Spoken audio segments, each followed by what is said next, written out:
다짜고짜 인터뷰 이제 시작합니다. 네, 안녕하세요. 네, 안녕하세요, 목사님. 목사님. 반갑습니다. 네, 이렇게 또 인터뷰할 수 있게 시간 내주셔서 감사합니다. 네. 없어요. 네, 아무 대본 없이 네. 인터뷰하자고 했는데 네. 궁금하실 거예요. 뭘 질문하고 싶어 하는지. 그러게요. 네. 네. 원래 대본이 딱 있어야 되는데 네, 네. 질문 네. 1, 2, 3, 4 맞아요. 있으면 좋은데. 그래야 서로 좋고 한데 다짜고짜 컨셉이 다짜고짜 찾아와서 인터뷰하는 겁니다. 현재 지금 네.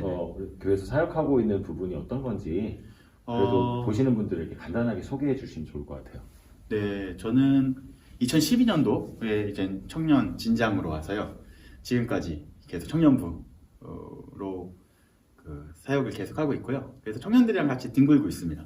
같이 놀고, 같이 먹고, 같이 이렇게 신앙생활하고.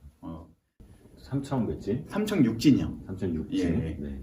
이번 장흥 선교 맡았네요. 아. 국내 선교. 네, 그래서 지금 인수인계 받고 있고요. 아, 네, 그렇습니다. 네. 한참 미얀마 오래 하시다가 이번에 네, 미얀마 한 6년 됐나요? 아. 꽤 오래 했죠. 그래서 조금 더 이제 적극적으로 하실 수 있는 분이 오셔서 잘 이렇게 인수인계 네, 잘 네. 끝냈습니다. 네.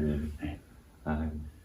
아무튼 청년부가 20개진으로 있을 때부터 해서 쭉 그렇죠. 있다가 네. 1, 2, 3청으로 나눠지고 2청에 있다가 3청까지. 네. 아무튼 우리 청년들을 향해서 또 열심을 가지고 수고하고 계시는 게 보기 좋습니다. 시청하시는 분들이 입 모양이 보이지 않아서 좀 불편하실 수 있지만 네, 코로나 단계가 좀 그러니까 네네. 마스크를 쓰도록 하겠습니다. 몇 가지 질문 좀 드리고 이야기 네. 좀 들어보고 싶습니다. 네. 최근에도 다이어트를 좀 많이 하신 걸로 제가 알고 있고 다이어트요. 그쵸. 네, 다이어트 네. 많이 했죠. 그래서 살을 좀 많이 빼시기도 했고 네. 또 그러면서 도전해 보셨던 부분들도 있었다는 사실을 제가 알고 있어요. 그렇군요. 그런 가운데 네. 가장 중요한 건 그 모든 도전과 활동의 핵심에 네. 여러 가지 뭐 다양하게 도전하고 해보시고 또 청년들과도 이렇게 교제하고 또 유튜브도 만드시고 하는 네. 과정에 어떻게 보면 이것저것 다 한번 도전해 본다는 느낌도 줄 수 있는데 네. 그 도전과 활동의 핵심에 제가 네. 느끼기에는 어떻게든 접근할 방법을 찾는다. 그래서 한 사람 한 사람에게 맞는 복음 제시를 위해서 가까이 갈 수 있는 방법을 찾고 있다라고 생각됐거든요. 네, 맞습니다. 네. 네, 그래서 그런 면에서 그러면 저는 우리 성도님들에게, 우리 청년들에게 어떠한 마음의 중심을 갖고 있습니다. 네. 이걸 한번 좀 소개해 주시면 어떨까 싶어서 그걸 예. 질문 드려보고 싶어요. 네, 이게 성격이 좀 다른 것 같아요. 제가 유튜브를 하게 된 성격은 이게 다 목적이 다 다르잖아요. 유튜브를 만든 목적이 있을 때 사실 저는 교회를 다니는 분들을 위해서 만든 건 아니에요. 맨 처음에 계정을 만들 때요. 그 계정은 사실 교회를 다니지 않는 친구들이랑 만나는 하나의 접촉점으로 그런 도구로 시작을 했었던 거거든요. 그래서 이름이 용바디가 이제 바디가 성경에서 본문을 이야기할 때도 바디라고 표현을 하지만 사실 그 바디가 아니었어요. 뭐였었냐면 몸, 몸. 그 몸을 이제 보여주기 위한 그런 거였었는데 그게 왜 그러냐면요. 저도 이제 2007년도에 신학교에 입학하고 사역을 계속 해왔었는데 그 전에 전도를 되게 많이 했었거든요. 그래서 그때 당시에는 저는 이제 모태신앙이 아니기 때문에 그 주변인들이 다 교회를 안 다니는 친구들이었어요. 그래서 제가 교회에 미치고 나서부터 이제 그 사람들에게 이렇게 전도를 많이 했었거든요. 그래서 청년들 특히 그 청년들에게 함께 이렇게 교회 가자 해서 청년이 한 명 있는 데에 이제 30명까지 이렇게 전도해서 오기도 하고 너무 그게 신나더라고요. 그래서 이 전도하고 싶어서 평생을 전도만 하고 싶다 싶어서 했었던 것이 신학교에 들어갔었던 거였거든요. 그래서 원래 저는 일렉트로닉스, 그러니까 전자회로 설계하는 회사에 있었었는데요. 연구소에 있었었는데 어쨌든 부르심이 있어서 그래서 전도하고 싶어서 이제 그 사역을 하기 시작했었던 거죠. 그렇게 하고 15년이 지났는데 되게 충격을 받은 거예요. 3년 전에. 그게 뭐였었냐면 제 핸드폰 번호를 1번부터 쭉 보는데 1번에 가래떡집이 있더라고요. 그 이후부터는 가씨가 다 교회 다니는 사람인 거예요. 그러니까 어느 순간 15년 동안 내 뒤를 돌아보니까 15년 동안 내가 만나고 이렇게 교제했었던 사람들이 다 교회 다니고 그 신앙이 좋은 사람들만 만나더라고요. 그래서 이게 참 고민이 됐었던 거예요. 그래서 10년이 더 지나게 되면 그 안에서 혹시 더 신앙이 좋은 사람만 만나겠구나라는 생각이 들더라고요. 그래서 교회는 사실 도시에 사는 그 서울에 사는 사람들이 5%가 신앙인이고 95%는 교회 안 다니는 친구들이거든요. 그래서 그러면 내가 만나는 사람들이 5% 안에 있는 또 1%만 만나지 않을까라는 그런 부담감이 있어서 그럼 나는 이제 95%에게 복음을 조금 전하고 싶어서 방법을 찾기 시작했었던 것이 이제 운동이라는 거였었던 거고요. 그래서 운동을 하기 시작을 그냥 일주일에 한 번씩 갔었거든요. 일주일에 한 번씩 가서 교제하고 했는데 생각보단 교회 안 다니는 분들이 교회 오긴 싫어해도요. 복음에 관심이 많다라는 것을 알게 된 거예요. 그래서 제가 목사인 줄 아니까 신앙 상담을 하는 거죠. 그러니까 어느 궁극적인 그런 질문 같은 것도 하고 나서 그러면은 이게 되게 중요한 사역이겠구나 싶어서 조금 더 이제 믿지 않는 친구들을 얻기 위해서 운동을 했었는데 되게 좋은 예로서 하나 말씀드리자면 제가 복싱을 어렸을 때부터 했잖아요. 그래서 사실 복싱장을 가게 되면 주변 사람들이 저를 되게 좋아해요. 왜냐하면 복싱장에 이렇게 그 관장이 제 후배니까 후배가 형님하는 분이 와서 복싱을 하는 모습을 보니까 좀 잘해요. 생각보다. 그러니까 거기 있는 그 사람들이 저를 되게 환대해 주더라고요. 그래서 이분들이랑 더 친해지기 위해서 뭔가 필요했는데 그래서 올해 초에 6월 6일날 제가 그 라이센스를 받아왔거든요. 프로 라이센스.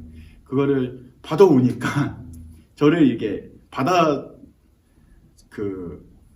주시는 그 깊이가 다른 거예요.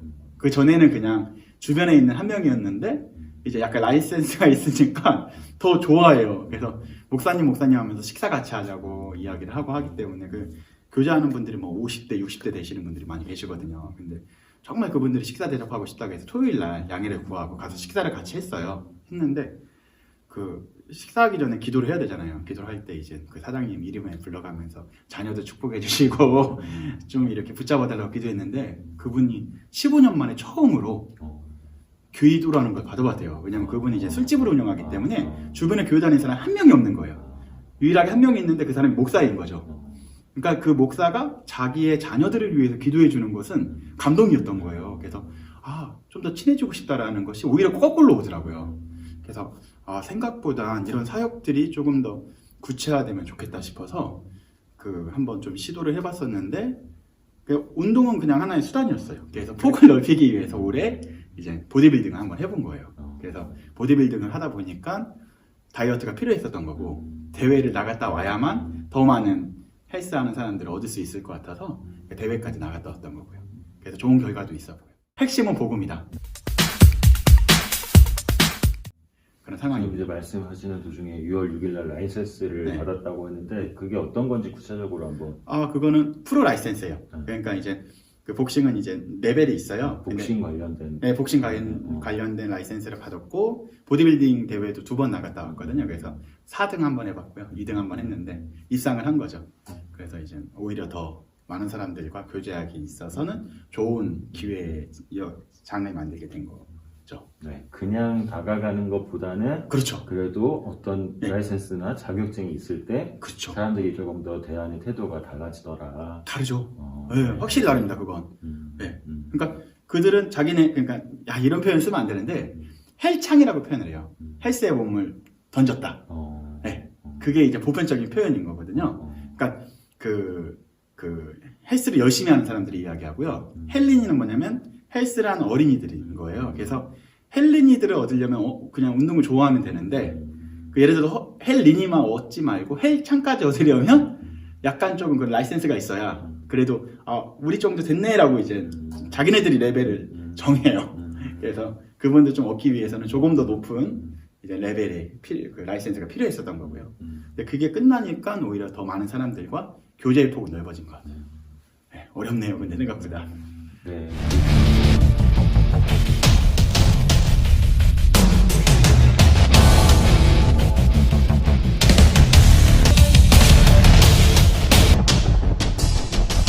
그 중심에 분의 어떤 마음들이 뭔지 이해가 되는 것 같아요. 네, 감사합니다. 이해하기 되게 어려운, 이해해 주시기가 참 어려운, 그 조심스러운 부분이라. 네. 그런 면에서 그러면 지금 현재 담당하고 있는 우리 청년들에게는 네. 그런 마음의 중심을 가지고 네. 어떤 부탁의 말씀, 격려의 말씀 이런 게 있다면 사실 청년들이 생각보단 치열해요.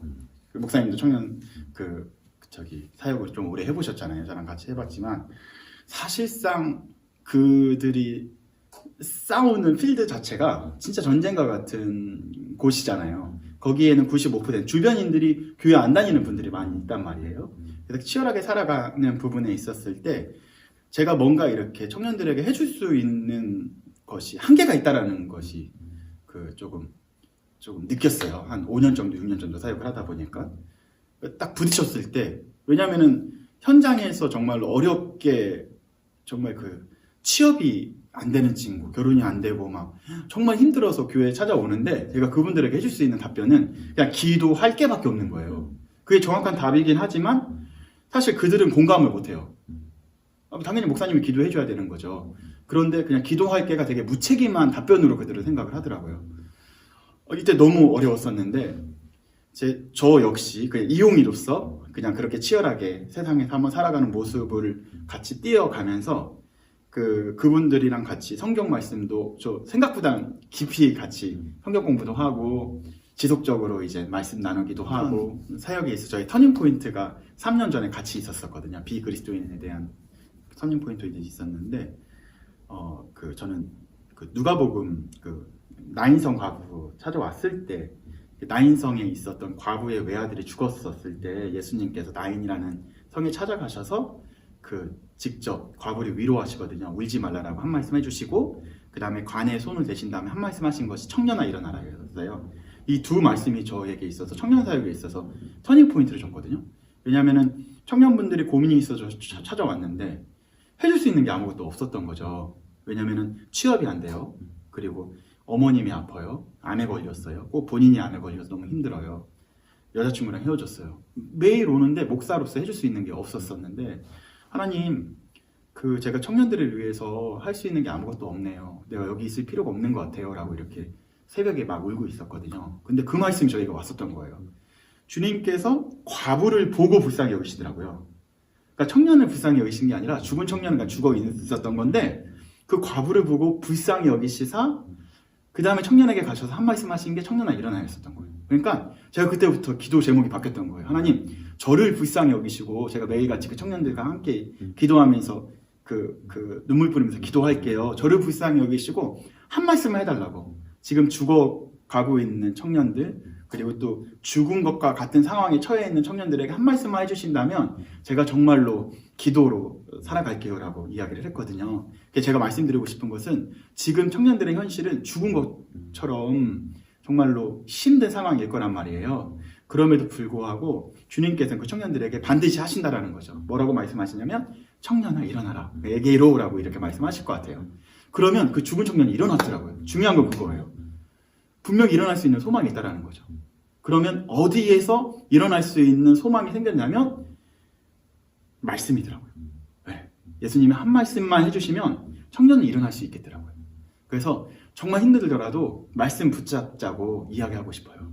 네. 힘들더라도 한 말씀 해달라고 나도 부르짖을 테니까 청년들도 끝까지 절망 가운데서 힘들어하지 말고 희망을 놓지 말고 하나님 말씀 붙잡자고 이야기하고 싶은 게 저의 이제 말씀드리고 싶은 이제 그런 표현입니다.